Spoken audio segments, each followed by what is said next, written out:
Good evening, everyone. Welcome to the flip side. I'm your host, Sean Dotson. And tonight I want to talk about why 9 clues in Forrest Fenn's poem. And is it important that we know that there are 9 clues in his poem? So here we are going on, the 9th year in the thrill of the chase. And even after 9 years, there is absolutely no consensus on what the 9 clues are. Now, I did a video about a year ago, and it was titled, what are the 9 clues in Forrest Fenn's poem? And I kind of talked about this. And if you haven't watched that video, you might go back and watch it, and I'll put the link in the description below. But I went into, after, 8 years, we have absolutely no consensus on what the 9 clues are. I mean, there's all kinds of theories out there. There's theories on the clues only exist between the words begin and cease. There's theories out there that, specific words and phrases found within the poem are the clues, or the clues are just directional, like begin it, take it, put in, those types of things. But again, there's just absolutely no consensus, even after 9 years of being in this thing, of what the 9 clues are. And I really come to believe that, and one of my thoughts, and everybody knows that I believe the 9 clues are simply the 9 sentences in the poem.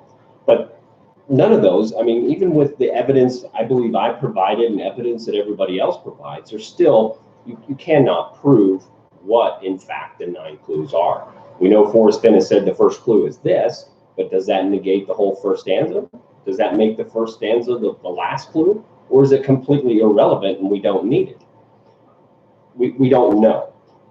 But I've come to the belief, and I think I said this in my video last year, that it really doesn't matter what you think the 9 clues are if you can simply understand what the poem is telling you as a whole and circumstance your way to the treasure. And I think all of us in the search community would agree with that we could quit all this debating about what we think the 9 clues are and just agree that if you can understand the poem as a whole and find your way to the treasure, it really doesn't matter, right? I mean, I think most of us may agree with that, and some may not agree, and that's fine. So the question then becomes, why does Forrest Fenn even tell us there are 9 clues? Is there some reason we need to know that? I mean, he makes it very clear just prior to the poem, in the thrill of the chase, so I wrote a poem containing 9 clues that, if followed precisely, will lead to the end of my rainbow and the treasure. And we all know he ends that in a colon, and then you have the poem. So why is it he tells us 9 clues? Why do we need to know that? Why could he not just simply say, so I wrote a poem that, if followed precisely, will lead to the end of my rainbow and the treasure? It's just a question. I'm kind of asking that to the community, and I kind of want to go over here and say hi to you guys and really just kind of get your feedback on why you think he tells us 9 clues. And do we think that the number 9, and specifically why he tells us 9 clues, is even important? So I'm just going to go over the chat room and just kind of say hi to a few people in here. So it looks like Smokin' Joe Glover was the front-running bastard in the room tonight. Joe, how are you? Indulgence, good to see you. Sledneck, hey. Davio, my brother from another mother out there in California. Cheers, and everybody, I'm just having a Bud Light tonight, so dilly to you guys. Cheers. Faith Hunter, haven't seen you in a while. Good to see you. Sean Martinez, hey Sean, how are you doing, brother? Jimmy Fast, good to see you. Rob G. David Dow, how are you? Gary Sandberg. So yeah, just a small group tonight. I wasn't really expecting a big group just because there wasn't much of a notice. It's a Wednesday night at 9:30, so most people are probably already tucked in bed and chilling out, ready to go. So hopefully you guys will get a chance to watch this, the following day and get some comments on here. But I'm really just curious on your guys' thoughts. I mean, why does he tell us there are 9 clues in the poem? Is excuse me, is there a reason why he tells us that? Now I can give you my thoughts, but it doesn't mean that they're true. Again, I'm not an authority on the chase. I don't have the treasure just like anybody else. I just have my own ideas and thoughts. But he does say, and we all have our book and we know this, he says, so I wrote a poem containing 9 clues that it followed precisely. So what is it that we are following precisely? And that's the question. It says, so I wrote a poem containing 9 clues that if followed precisely. Are we following the poem as a whole? Are we only following the 9 clues in the poem? Again, I'm a 9 clues, 9 sentences guy. It doesn't mean it's true, but could the 9 clues, and obviously a lot of people think this way, are only a subset of the poem as a whole? Again, he says containing 9 clues. If he would have said consisting of 9 clues, it would solidify the theory of 9 clues being the 9 sentences a little bit more. Still doesn't take away from my belief that I still think the 9 clues are 9 sentences. But what exactly are we following precisely? Are we following the poem as the bigger picture? Or are we just following a small portion of the poem, which is the 9 clues? It's just a thought. But again, it may not matter, and I know I'm repeating myself, but I need to send this home. It may not matter what we think the 9 clues are if we can just simply follow the poem in its entirety and circumstance our way to the treasure. And whoever does find this, and we ask that person, hey, what was the 9 clues? And they can tell us whatever they want. And who are we to argue whoever finds this treasure, right? Cheers.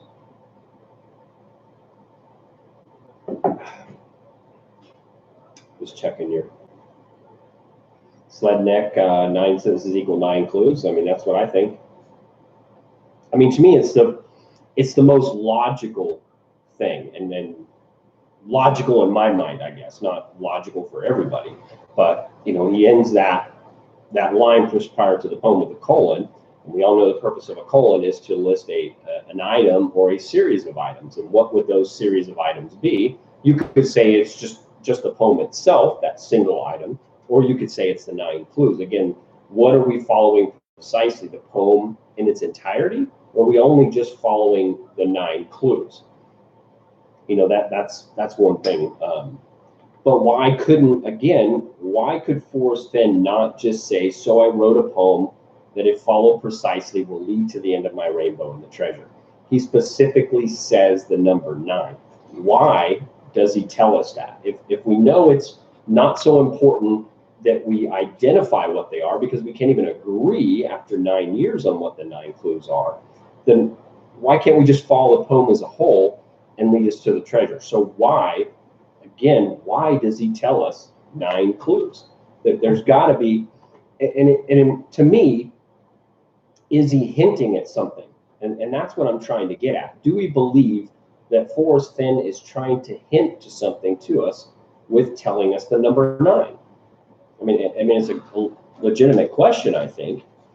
Is that a subtle hint? Again, I'm not somebody who puts a lot of faith in the subtle hints, because I think that they're all, subjective to our own individual biases. Again, I'm a grammar guy, I'm a 9 clues, 9 sentences guy, and I came to that belief prior to really focusing on that line just prior to the poem, which only kind of solidified my beliefs.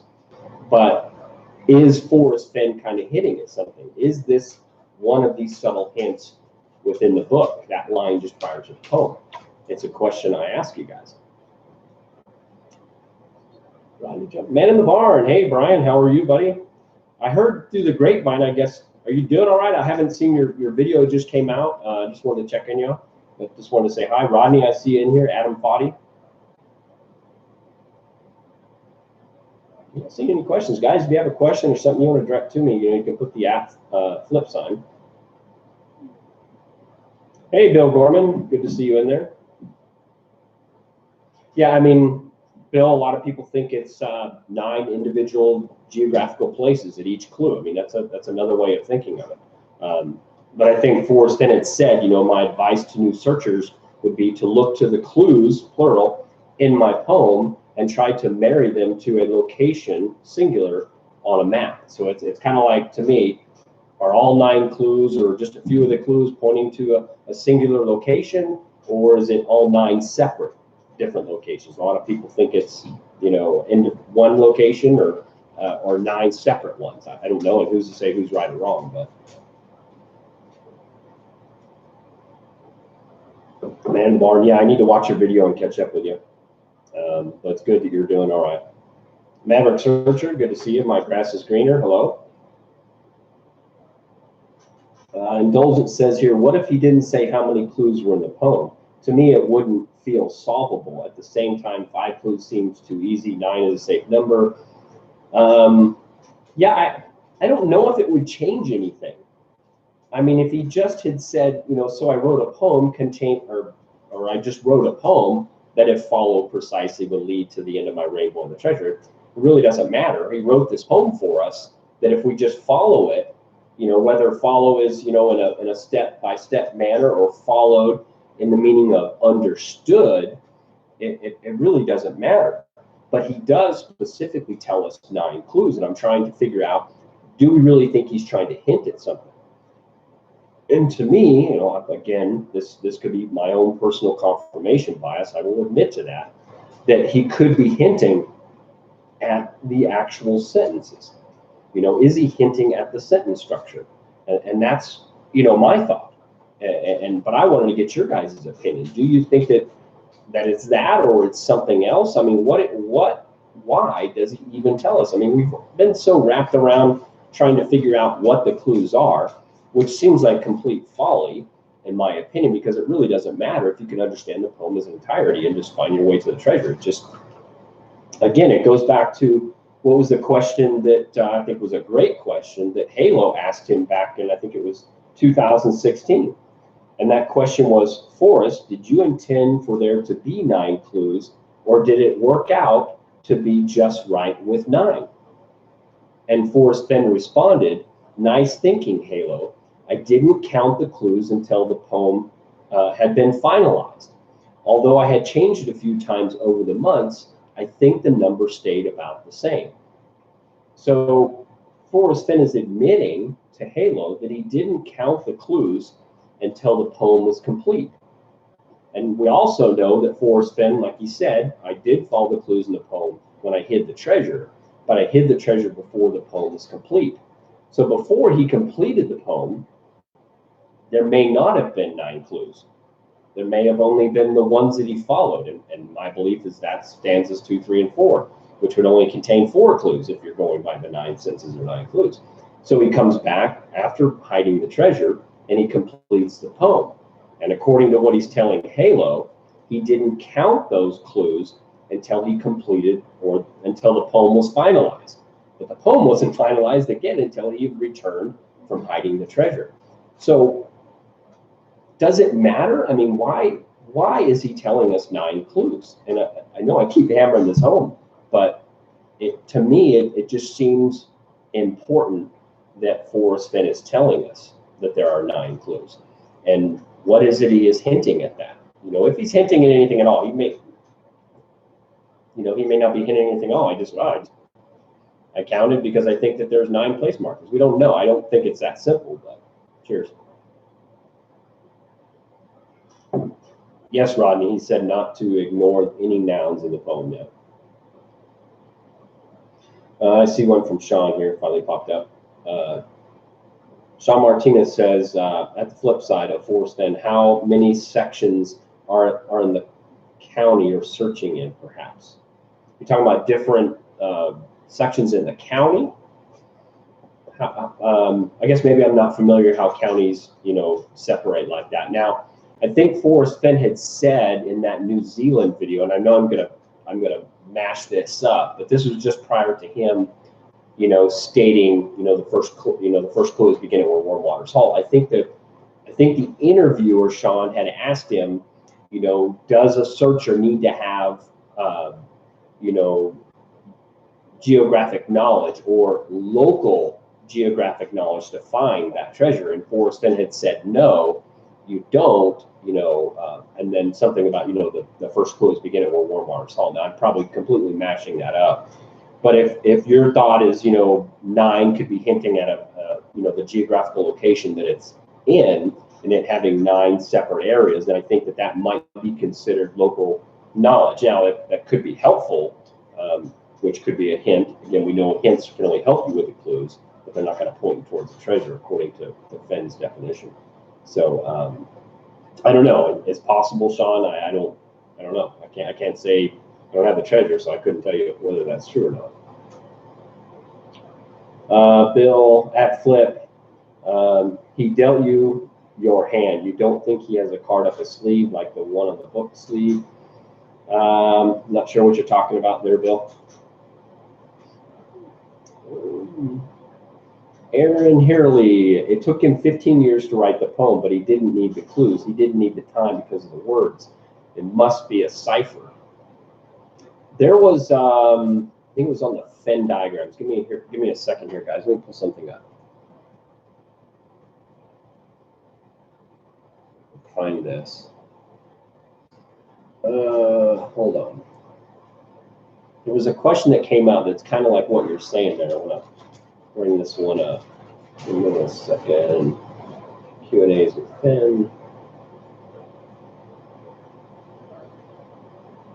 Let's see if I can find your question again here. Where'd the pop-out go? Uh-oh. There it is. So Aaron Hurley, you said it took him 15 years to write the poem, but didn't need the clues. He needed the time because of the words. This is something Forrest Fenn had said. This is over on the Fenn diagrams. This is a question, I think it was in 2016 this guy asked. He said, when you wrote the poem, did you start with the first clue or the ninth? And Forrest Fenn's response was, I knew all along where I wanted to hide the treasure, so I didn't need a map or any other information to write the poem. Everything was in my head. It took me a while to get the wording exactly how I wanted it. Counting the clues and hiding the chest came later. It's not like that anyone will find it without following the clues, at least in their mind. So again, there's this, talk about, he didn't need a map or anything. Everything was in his head. I mean, he obviously knew if this is his special place and it is special for reasons that we don't know, then Forrest Fenn is intimately familiar with that area. Now, whether that's a large area or a small area or whatever, we don't know for sure. But he was intimately aware of that area enough that he didn't need a map or anything to write on this. He knew the area well enough. But it took him a while to get the wording right. Like you said, he spent 15 years, perfecting this. And it looks just like simple words to us, but trust me, like he said, he worked on that thing. But then he says again, counting the clues and hiding the chest came later. And we know he didn't count the clues until the poem had been finalized. And he hadn't finalized the poem until after he hid the treasure. So everything's kind of lockstep in what he's saying here. I hope you guys are following me on this. I mean, it's hard to sometimes, I know a lot of you guys that do put out on the forums and do YouTube channels, that you understand that a lot of times it's really hard to put some of your thoughts in your head to words and get them out. So Aaron, I hope I'm answering a little bit of what you're talking about there. Hey, Alan K, good to see you. Yeah, land sections. Okay, Sean, I see what you're saying.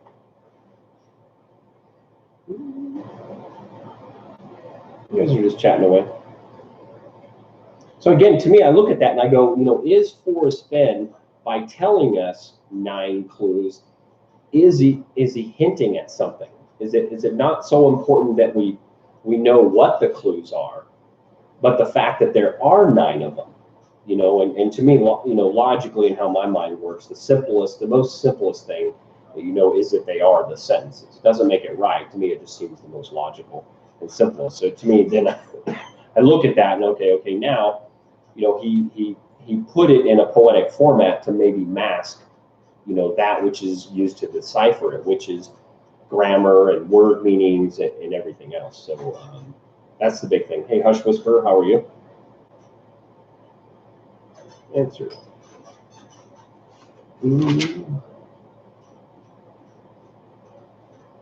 There's something else I wanted to talk about. I'm not planning on making this this is not intended to be a long show tonight, just a real quick one, hopefully less than a half an hour. Just really wanted to get this out there and just really ask the community what they think. Why is he telling us 9 clues? Is there a very specific reason for that? And Sean, all you have to do now, I changed the channel name to just the flip side. So if you just type in, the flip, it should just go and you don't have to type it all the way out. You're saying, in my opinion, he utilized a map to give terminology to the clues. Yeah, I think, like he's saying, he didn't need a map or anything to write, the poem. He was, I think he's that intimately familiar with this area because it is so special to him. He has visited a few times, whether that be Yellowstone or somewhere else. He's intimately familiar with enough that he doesn't need a map. He knew what he wanted to write. He knew that, okay, water high is here. That's what this is. This is no place for the meek. He knows what those things are. He had to change them, to fit the way he wanted to word the poem. He couldn't say, okay, we want you to go up to this spot, which is actually named this. He had to rename it to something else, to encode it. And maybe that's, why Douglas Preston said, and I think one of the interviews that he said when he had first seen the poem that he thought it was way too easy. But Forrest Fenn assured him, it wasn't, and that, it could take people 900 years to figure the thing out. But I think he did change it a little bit after, Douglas had saw it. Maybe because, it really was a little bit easier than he wanted it to be. So he had to fix it up a little bit. Bill Gorman, Tea with Olga is about transferring property, wills, and lawyers. Tea is mud in the waters. Yeah, I get what you're saying. He is talking about, how he was wanting to buy the property from Olga, but, she wasn't willing to part with it. He was trying to say, hey, I'll pay all your living expenses if you would just sell me, your casita. He wasn't saying I was going to pay your living expenses in lieu, of you giving me the property. He was willing to pay for the property, and on top of that, handle all her living expenses, until she passed or whatever. So yeah, I mean, he could be talking in there, Bill, about, property exchange and something. And there was, I noticed on one of the forums today, a person was saying something pretty interesting about, I think it was in the chapter Surviving Myself, when he was talking about, him and Skippy always plucking the chickens and all the different methods they had for plucking that. And it was kind of interesting how he was alluding potentially there's more than one way to pluck a chicken, or more than one way to skin a cat. There's more than one way of doing different things. I don't know, it just tripped up in my mind today when I heard somebody talking about that. I thought it was kind of interesting. Anyway, listen, guys, I'm just trying to keep this really quick tonight. I just want to put this quick video out there, share my thoughts a little bit. I know it wasn't a planned video or anything like that. But just wanted to get you guys' mind thinking. I'd love to, those of you that are watching this on a replay, or even the guys that are watching it live tonight, if, you have some afterthoughts, put them in the comments. I'd love to hear your thoughts on this. But a couple announcements. Just want to let you guys know that tomorrow night, which is the 17th, Thursday night, it looks like Jason Dent with Fenn Treasure Hunter is going to be doing a live show at 7 p.m. Mountain Time. He's going to be doing that with, not only Sasha, or I like to call Saucy, but also Illinois Ghost. So they're going to be doing a live show with the three of them at 7 p.m. tomorrow. I didn't hear what their topic was going to be or anything. I think just, an open live chat. So hope to catch you guys on that and see you guys over there. I'll definitely, if I can get some time. I know we have some friends coming from out of state coming in, so I may not be able to watch it. But if I can, I'll be in there, jumping in there. Hey, there's my wife jumped in there. Hey, babe, how are you? So just, go check that out. Put a reminder on there, to go watch their show tomorrow night. And then also just a couple little things. I did tell you guys in the year wrap-up that I will be doing a once-a-month, kind of an end-of-month wrap-up, kind of like our weekend update. So I will be doing that, around the end of the month. I'd like to do it on the 31st, but I don't know how it's going to work out in my schedule. I'll put out a teaser for when I plan on doing that. And then don't forget as well, on February 4th, I will be, and that's a Monday. On February 4th is a Monday, I will be doing a live show to talk about the 6 questions we get from Forrest Fenn. So we'll do a live show that night, sometime about 7 o'clock. So it's kind of, equal for everybody. Now that is subject to change based on my family issues, but we'll see how that goes. And then wanted to let you guys know as well, I did reopen the Facebook group, which is called just the Flip Side now. It's not the flip side of Forrest Fenn's treasure hunt. It's now just the flip side. Like I said, I closed that one down. There was some issues going on with that, and I just completely shut it down.